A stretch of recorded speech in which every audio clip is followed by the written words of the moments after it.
2005년에 있었던 일입니다. 미국 스탠퍼드 경영대학원에 지원했던 수험생들 중에 일부가 합격 여부를 좀 더 일찍 알기 위해서 학교 전산망을 해킹하는 사건이 있었습니다. 이 사실이 적발되어서 무더기로 입학 거부 조치를 당했습니다. 학교의 발표에 따르면 문제가 된 수험생들은 모두 41명입니다.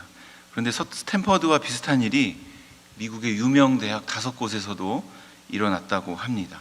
이 일로 하버드 대학은 119명, 매사추세츠 공대는 32명이 해킹을 했다가 입학 거부를 당하는 사건이 벌어졌습니다. 이때 유독 하버드 대학은 해킹한 사람 전원에게 그 이유를 묻지도 않고 합격을 취소했습니다. 하버드는 이 사람들을 지도자로 적합하지 않다고 판단했다고 그 사유를 밝혔습니다. 그러면서 이런 설명을 덧붙였습니다. 하버드 경영대학원은 똑똑한 지도자를 배출하는 것이 목적이 아니라 바른 결정을 내리는 지도자를 배출하는 것을 목적으로 한다. 하버드 대학의 이야기 속에서 우리 그리스도인들이 세상을 살아가는 삶의 원리를 발견하게 됩니다. 우리가 잊지 말아야 할 덕목이기도 합니다. 하나님은 성공한 그리스도인을 원하는 것이 아니라 거룩한 그리스도인을 원하신다는 사실입니다. 거룩한 그리스도인. 이것을 위해 하나님은 오늘 솔로몬의 입을 통하여 우리가 피해야 할 것이 무엇인지를 가르쳐주고 계십니다. 거룩하게 살기 위해 피해야 할 것이라는 제목으로 말씀을 전하도록 하겠습니다. 시간 관계상 다 살펴볼 수는 없을 것 같고요. 1절부터 6절까지의 말씀을 중심으로 보고 15절에서 결론을 짓도록 하겠습니다. 먼저 첫 번째 등장하는 것은 술입니다. 예수님을 믿는 사람이나 믿지 않는 사람이나 술 이야기를 하면 일단 술 마시는 것이 죄냐 아니냐의 문제를 따지기 시작합니다. 어찌 보면 이것은 마귀의 전략입니다. 소모적인 논쟁에 우리를 끌어들여서 진리를 바로 보지 못하게 만드는 함정입니다. 술 마시는 행위를 판단하는 것보다는 술의 영향력이 얼마나 대단한가, 이 사실에 대해서 정확하게 알아야 합니다. 그래서 성경은 술 취하는 것의 위험성에 대해서 많은 경고를 하고 있습니다. 오늘 말씀 1절에서도 포도주는 거만하게 하는 것이라고 합니다. 사람이 술을 마시면 취하게 되는데 이때 거만하게 만들 정도로 비현실적인 기쁨과 자신감을 갖게 된다는 것입니다. 술은 사람을 비현실적으로 만들고 근거 없는 자신감에 빠뜨립니다. 지극히 위험한 상태입니다. 하나님의 백성들에게 가장 위험한 것은 하나님을 의지하지 않는 것입니다. 왜냐하면 우리가 능력 있는 삶을 살 수 있는 비결이 하나님으로부터 공급되는 능력에 있기 때문입니다. 그런데 우리가 술에 취하면 근거 없는 자신감에 빠집니다. 하나님을 찾지 않습니다. 이런 식으로 하나님의 은혜를 구하지 않는 날이 하루, 이틀 이어지면서 자기도 모르는 사이에 인생을 살아갈 능력을 잃고 서서히 무너지게 됩니다. 아주 치명적입니다. 이와 같은 파괴력에 더하여 오늘 잠언 말씀에서는 술을 미혹하는 도구라고 설명하고 있습니다. 무엇인가에 홀려 정신을 차리지 못하게 만드는 도구가 술이라고 합니다. 그러니 술을 마신다는 것은 그 행위가 죄냐 아니냐를 따지기도 전에 정신을 혼미하게 만들어서 어리석은 길로 우리의 인생을 끌고 간다는 그런 말씀입니다. 잠언 말씀은 술의 속성과 치명적인 술의 파괴력을 기억하여서 술이라고 하는 미혹의 문을 열지 말라고 권면하고 있습니다. 2절에서는 왕을 노하게 하지 말라는 말씀을 하고 있습니다. 왕은 어떤 사람입니까? 나라를 다스리는 사람이죠. 나라를 다스리기 위해서는 필연적으로 권력이 있어야 합니다. 왜냐? 그 권력으로 나라의 질서를 유지하고 안정을 도모해야 하기 때문입니다. 이것을 성경에서는 공의라고 표현하고 있습니다. 즉 왕은 공의를 유지하는 사람입니다. 그렇다면 왕의 진노, 왕을 노하게 하는 사람은 누구일까요? 공의를 깨뜨리는 사람입니다. 그러니까 2절에서 우리에게 주는 교훈은 공의를 깨뜨리지 말라는 것입니다. 특별히 여기서는 왕이 하나님이라는 의미도 함께 갖고 있습니다. 그런가 하면 3절은 다툼에 대한 교훈으로 비교적 이해하기가 쉽습니다. 우리 주변을 보면 다른 사람과 잘 다투는 분이 덜어 있습니다. 이런 분들이 다른 사람들과 잘 다투는 이유는 대체로 보면 아주 작은 것까지도 바르게, 옳게 이렇게 한번 바로잡아 보려고 하기 때문입니다. 우리가 다른 사람의 잘못을 따지려고 하면 다툼이 생길 수밖에 없습니다. 다른 사람들이 하는 것이 내 마음에 들지 않고 다른 사람들이 하는 일에 실수가 많이 보이기 때문입니다. 사람이라고 하는 존재는 다른 사람의 잘못을 캐기 시작하면 자꾸 그쪽으로만 생각이 발전하게 되어 있습니다. 이것을 심리학에서는 확증 편향이라고 말합니다. 마침내 큰 것을 보지 못하게 됩니다.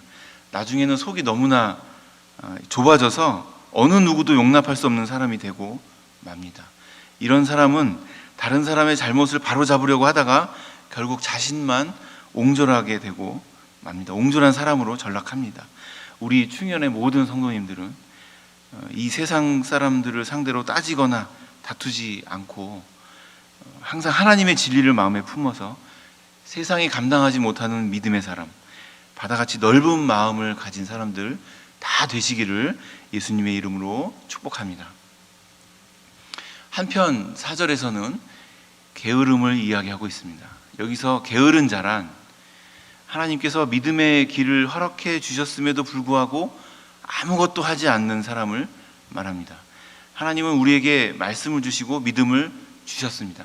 하나님이 다 주셨습니다. 하지만 이 땅을 살아가는 우리가 그 복을 누리기 위해서는 가만히 있어서는 안 됩니다. 열심히 그 진리를 찾고 연구하여서 내 것으로 만들며 또 그 진리를 우리의 삶에 적용하여야만 복을 누릴 수 있습니다. 이것이 우리가 천복을 누리도록 하나님이 만드신 원리입니다. 우리가 하나님의 말씀을 찾고 믿음의 길을 찾았다면 더 열심히 노력해서 많은 열매를 만들어내야 합니다.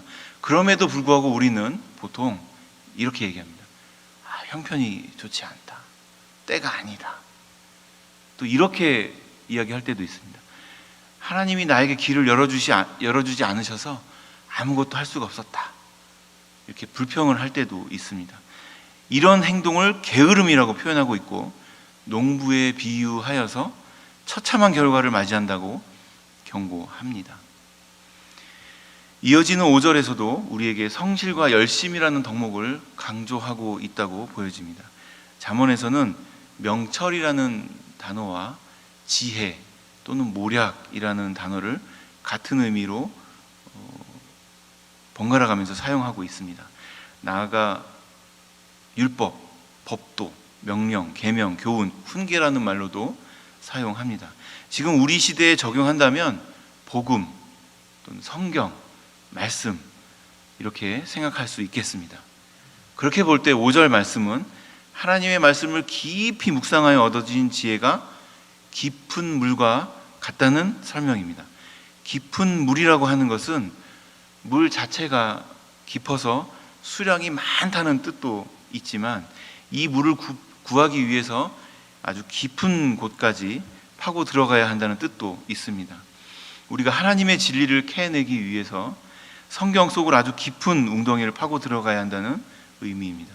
실제로도 그렇습니다. 하나님이 성경을 통해 우리에게 하시려는 말씀이 무엇인지 찾아내기 위해 많은 시간과 노력을 기울여야 합니다. 사람들은 우물을 이렇게 파면서 이렇게 과연 이 땅에서 물이 나올까?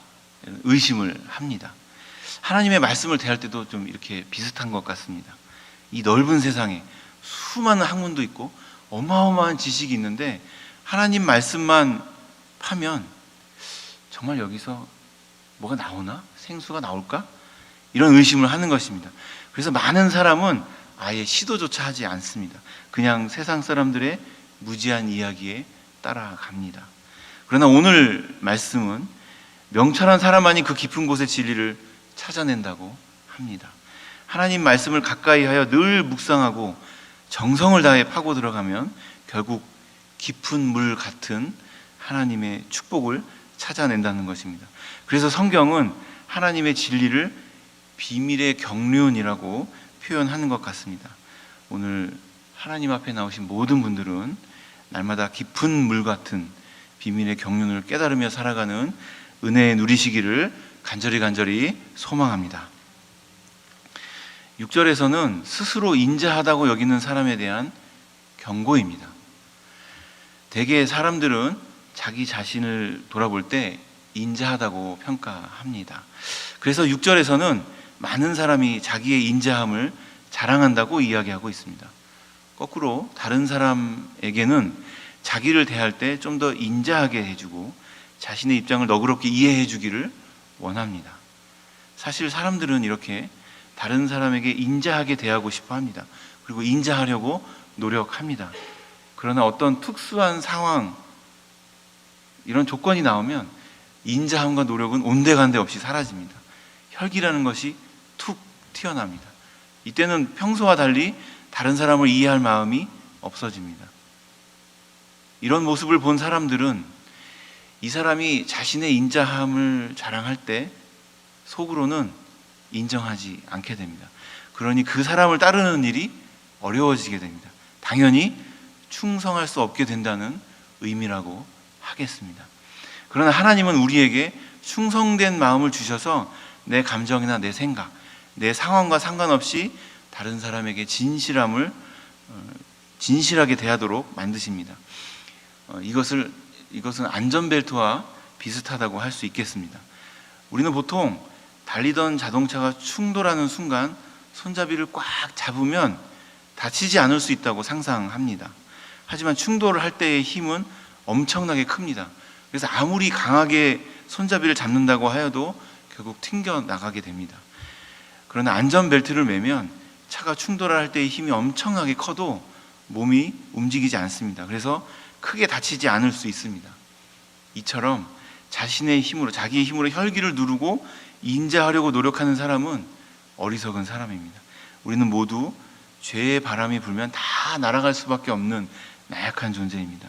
우리 안에 있는 감정의 태풍, 분노의 폭풍, 정욕의 광풍은 자동차가 충돌할 때의 힘처럼 엄청나게 크기 때문에 우리가 스스로를 지킬 수 없습니다. 그러나 하나님의 말씀이라는 안전벨트에 우리를 잡아매면 아무리 어려운 일, 큰 일이 일어나더라도 아무 일 없었다는 듯이 살아남을 수 있습니다. 그렇게 하나님의 말씀으로 매인 충성된 일꾼들이 다 되시기를 예수님의 이름으로 축복합니다. 15절로 넘어가겠습니다. 이 말씀은 오늘 본문의 결론에 해당합니다. 15절 뒷부분을 보니 지혜로운 입술이 보물이라고 말씀합니다. 여기서 지혜로운 입술이라고 하는 것은 지혜로운 말을 한다고 이해할 수 있겠습니다. 그렇다면 지혜로운 말은 무엇일까요? 네, 바로 하나님의 말씀입니다. 보물이라는 것은 보통 금이나 은, 진주 이런 보화를 말합니다. 이런 보물은 흔하지 않고 구하기가 어렵기 때문에 그 가격이 비싼 것입니다. 이와 같이 우리 삶 속에서의 희귀한 보물이 바로 하나님의 말씀이 있는 입술입니다. 이것은 우리에게 살아있는 보물입니다. 하나님의 말씀을 내 마음에 담으면 내 인격 전체가 보물이 됩니다. 우리가 하나님의 말씀을 입에 담고 기도하면 바로 응답이 옵니다. 하나님의 말씀을 입에 담아서 이야기하면 인생에 지친 사람이 그 말을 듣고 힘을 얻습니다. 마음의 상처를 입은 사람이 마음의 치유와 회복을 경험합니다. 그렇다면 이렇게 우리 입술을 통해 하나님의 말씀이 나오려면 어떻게 해야 될까요?